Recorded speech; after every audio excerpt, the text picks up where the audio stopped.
हाँ यार, तुम बड़े सही आर्टिस्ट हो यार, बड़े सही आर्टिस्ट हो। Thank you sir, means a lot sir, means a lot. यार एक काम करो, मैं तुम्हें पैसा देता हूँ, तुम गाने बनाओ, मैं तुम्हें पैसा दूंगा। क्या बात कर रहे हो sir? Thank you sir, thank you. अरे ब्रो, खाली सॉन्ग्स नहीं, तेरे शोज और कॉन्सर्ट्स भी कराऊंगा, तेरे शोज के पैसे भी तुझे दूंगा सर। शोज भी, कॉन्सर्ट्स भी, और उसके पैसे भी मिलेंगे।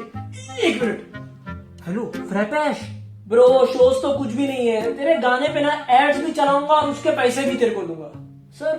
प्रमोशन भी, एड्स भी और पैसे भी मुझे ही दे रहे हो यार। आपके मल्टी लेवल मार्केटिंग से तो नहीं होना? नहीं ब्रो, एक्चुअली मैं एक इंडी हिप हॉप लेवल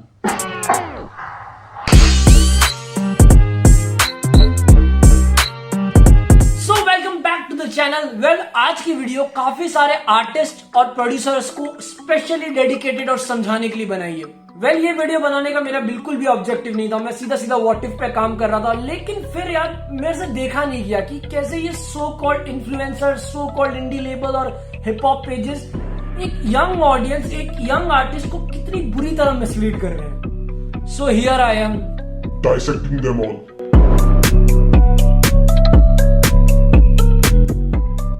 पूरा वीडियो समझने के लिए आपको एक छोटा सा टर्म समझना होगा, ब्रांड वैल्यू।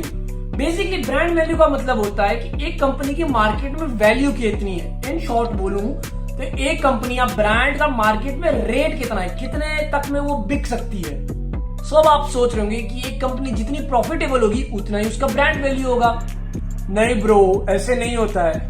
इंडिया के कई टॉप स्टार्टर्स का ब्रांड वैल्यू कई हजार करोड़ों में, फिर भी वो लोग हर साल करोड़ों का नुकसान करते हैं। इनफैक्ट ओला जैसी कंपनी आज तक प्रॉफिटेबल नहीं हो पाई है। सो एक रैंडम सा पेज तुम्हें अप्रोच करता है जो खुद को एक लेबल बता रहा है और तुम्हें बोल रहा है कि मैं तुम्हारा production, PR, shows, gigs, promotion सब कुछ हैंडल करूंगा और इनफैक्ट तुम्हारे ऊपर अंधा पैसा भी फूकूंगा, जस्ट बिकॉज उनको तुम्हारा कोई रैंडम सा इंस्टाग्राम फ्रीवर्स पसंद आ गया है। फिर ये लोग तुम्हें 5 या 10 साल के लिए साइन करने की बात करते हैं, दिल्ली, दुबई, मुंबई में तुम्हारे वीडियो शूट्स करने की बात करते हैं और बोलते हैं कि ये सब बस हम लोग love for the hip hop के लिए कर रहे हैं। ये चैरिटी कंपनी तुमसे कुछ भी कमाने की बात नहीं करेगी, जस्ट बोलेगी बस हम तुम्हें सपोर्ट करना चाहते हैं, जब तुम फेमस हो जाओगे तब शायद तुमसे हम लोग कुछ कमा लेंगे। अब सोचने वाली बात यह है कि कल की पैदा हुई कंपनी आखिर सस्टेन कैसे करेगी। इतने बड़े बड़े वादे जो कर रही है, इन्हें क्या फायदा हो रहा है, ये तुम पे क्यों इतना इन्वेस्ट कर रही है? क्योंकि ये एक प्रकार का स्कैम है। बेसिकली ये लोग बहुत सारे वल्नरेबल आर्टिस्ट, प्रोड्यूसर्स और डिजिटल आर्टिस्ट को जमा करके एक बहुत ही वियर्ड सा फेक वर्ल्ड बनाने की कोशिश करते हैं। इनिशियल स्टेज पे ये लोग आपकी वीडियोस को जेन्युइनली स्पॉन्सर करेंगे और एक्चुअल में आपके ऊपर पैसा लगाएंगे। बट ये लोग एक मिराज सा क्रिएट कर रहे हैं पूरी दुनिया, पूरी कम्युनिटी और सीन के सामने कि ये लोग बड़े हैपनिंग, बड़े ही कूल और बस सक्सेस की पाथ पे जाते हुए एक लेबल है। इनके अंडर काफी सारे साइंड आर्टिस्ट होंगे जिनके वीडियोस पे इंसेन पेड व्यूज होंगे। इंस्टाग्राम पे ये लोग के बहुत सारे फॉलोअर्स होंगे, बहुत सारे so called Instagram pages, influencers सिर्फ इन्हीं की तारीफ कर रहे होंगे और एक अलग ही दुनिया चल रही होगी इनकी। लेकिन अगर आप क्लोज इनके सोशल मीडिया और वीडियोस की एंगेजमेंट को एनालाइज करोगे तो एक बायस हिप हॉप मीम पेजेस से भी कम होती है। गानों पे व्यूज शायद लाखों या हजारों में होगा, बट कमेंट शायद इस वाले वीडियो से भी कम होगी।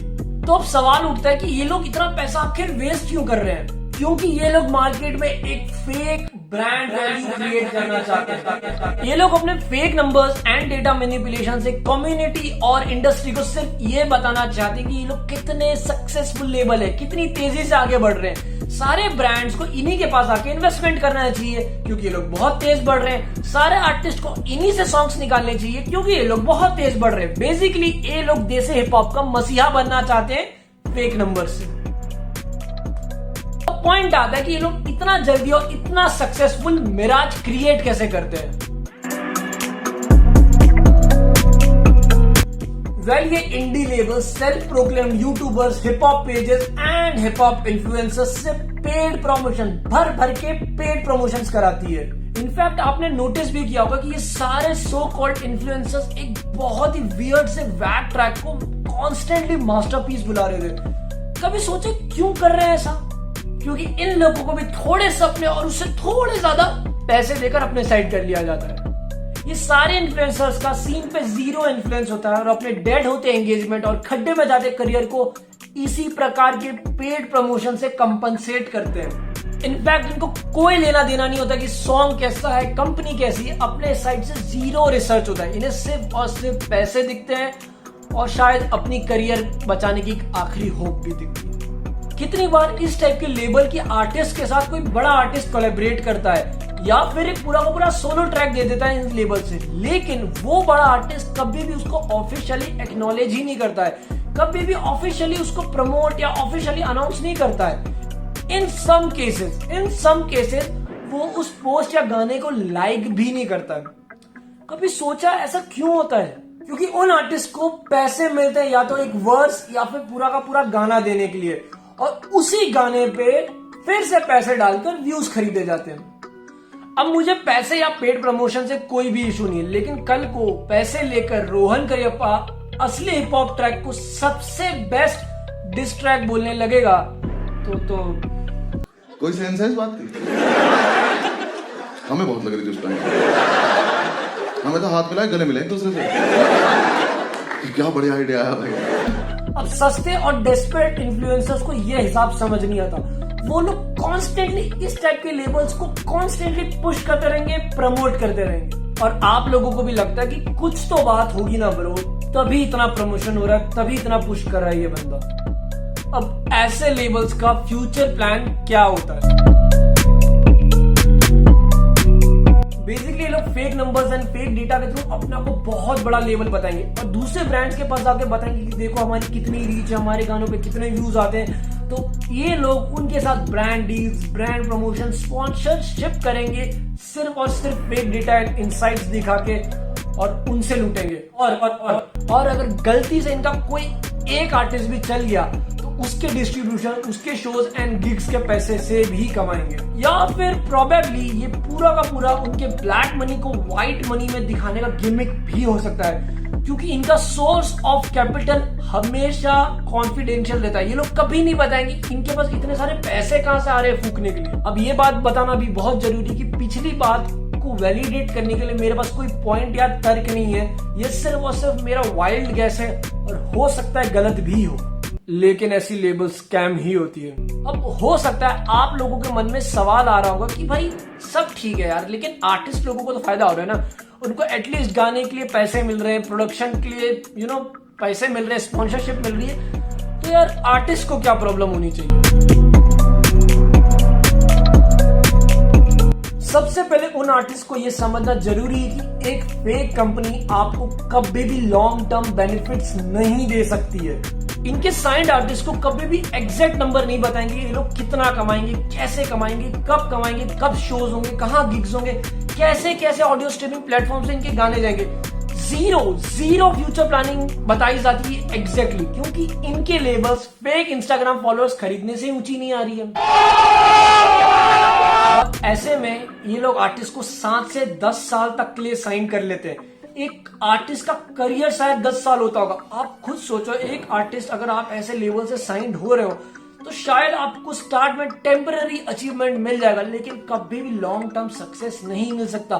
Fake views, fake Instagram followers, fake paid collaboration या फिर कोई भी प्रकार की फेकनेस से तुम्हारा फ्यूचर कभी भी सेट नहीं होगा। प्लीज ऐसे आर्टिस्ट लोगों को अपने फ्यूचर के बारे में सोचना चाहिए कि क्या इनके साथ रहकर मेरा कोई फ्यूचर सक्सेसफुल है, खाली मेरा आज संभालने के लिए मैं कहीं अपना कल बर्बाद ना कर दूं। एक आर्टिस्ट के हर क्रिएशन पे इन लेबल्स का राइट होता है। इन आर्टिस्ट को कभी भी क्लैरिटी नहीं दी जाती कि इन लोगों को क्या मिलेगा, इनका फ्यूचर क्या है, एग्जैक्टली कभी नहीं बताया जाता कि क्या होने वाला है इनके साथ। रिसेंटली रोहन करियप्पा के पॉडकास्ट में फ्रैपे ऐश ने बहुत सिंपल स्टेप्स बताए थे कि एक आर्टिस्ट को साइंड होने से पहले क्या सिंपल स्टेप्स लेने चाहिए। बहुत सारे लेबल्स हैं, मैं नाम नहीं लूँगा, अभी नए नए लेबल्स आए हैं। तो I had conducted this 1 minute rap challenge का scene, and a lot of rappers have got offers from various labels, ठीक है, जो कि काफ़ी कुछ प्रॉमिस कर रहे हैं। So as an artist now you have a lot of experience dealing with labels and distribution companies, भाई आप कैसे जज करोगे इन फ्यूचर कि भाई ये वाली जो डिस्ट्रीब्यूशन कंपनी है, ये वाले जो लेबल है वो सही है या ये सिर्फ ऐसे फेक प्रोमिसेस कर रहे हैं? Is there a way out? मतलब आप कंपनी की हिस्ट्री देखो फर्स्ट ऑफ ऑल। अगर वो नई कंपनी है तो नई कंपनी है तो आप उनका कैटलॉग चेक करो, कैटलॉग में पोर्टफोलियो चेक करो कि who is the owner, who is the core person, आपको किसने कांटेक्ट किया है। आप उसका लिंक्डइन जाके चेक करो, लिंक्डइन पे लोगों की प्रोफेशनल हिस्ट्री रहती है आजकल। ठीक है, मैं आपको बहुत वैसे की पॉइंट्स दे रहा हूँ जो मैं खुद करता हूँ, मतलब मैं खुद मतलब अंदर की बात बता रहा हूँ आपको, क्योंकि मैं ये खुद करता हूँ। क्योंकि I go and check the person's history, I go and see कि उसने कहाँ का काम किया है, does he have like experience. क्योंकि आपका ये आर्ट है ब्रो, आप मतलब आर्ट बहुत मुश्किल से बनता है ब्रो। मतलब आप मतलब समथिंग अगर सॉफ्टवेयर वगैरह है ना, तो आप उसको बैठ के कोड करके टाइम लगा के कर सकते हो। आर्ट के साथ ऐसा होता है, आप 8 घंटा लगाओगे और तभी भी एक लाइन नहीं लिख पाओगे, और कभी कभी आप सब कुछ लिख दोगे, समझ रहे हो। It's like calling from somewhere else, जो कि आज तक किसी को नहीं पता चला वो कहाँ से आती है कॉलिंग।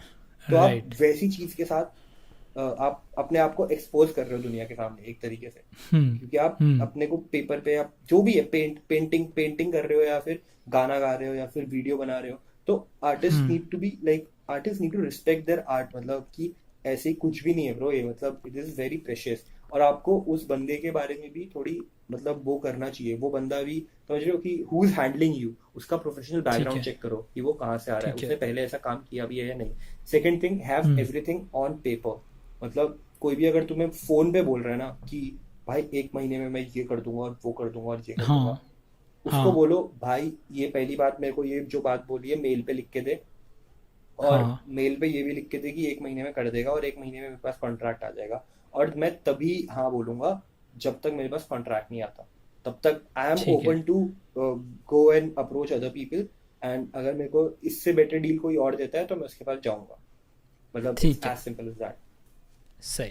तो वही just and if you have any person who is a lawyer और who is an intern in lawyer या फिर a paralegal somebody on those lines, जब भी आप मेल में बात कर रहे हो आप उसको अपने लूप उसको BCC कर दो, मतलब उसको ऐड कर लो वो मेल पे, ठीक है, ताकि you have somebody else on the loop as well like that। यार एक बात समझो, बड़े बड़े लेबल्स ने अपने आर्टिस्ट्स के साथ कौभांड किए हैं, तो एक लेबल जिनके फॉलोवर से लेके इंटरव्यूज भी फेक एंड पेड हैं, उससे क्या ही तुम उम्मीद करोगे। So thank you so much for watching this video. और अगर ये वीडियो देख के किसी को भी लग रहा है कि मैं उनकी बारे में बात कर रहा हूँ, हाँ मैं तुम्हारी ही बात कर रहा हूँ, प्लीज सुधर जाओ। तो जितना हो सके इस वीडियो को प्लीज शेयर करें, क्योंकि सीन में स्टार्टिंग से सफाई रखना बहुत ज्यादा जरूरी है। और आप कोई भी सेंस में हिप हॉप से जुड़े हुए हो तो ये वीडियो शेयर करना यार कहीं ना कहीं आपका फर्ज बनता है। सो अगर वीडियो अच्छा लगा तो प्लीज लाइक कर दो, और अगर आप इन्हीं कोई लेबल या इन्फ्लुएंसर्स में से हो तो यार डिसलाइक भी कर सकते हो। और गिने चुने होशियार बंदे इस चैनल को सब्सक्राइब करके अपनी होशियारी साबित कर सकते हैं। So this is a desperate outro who is awkwardly trying to end this video. So until then bye bye. मेरी डायरी की शायरी में तू बसी, मैंने देखी नारी काफी पढ़ना तू कहीं, मेरा दिल हुआ दीवाना ढूंढ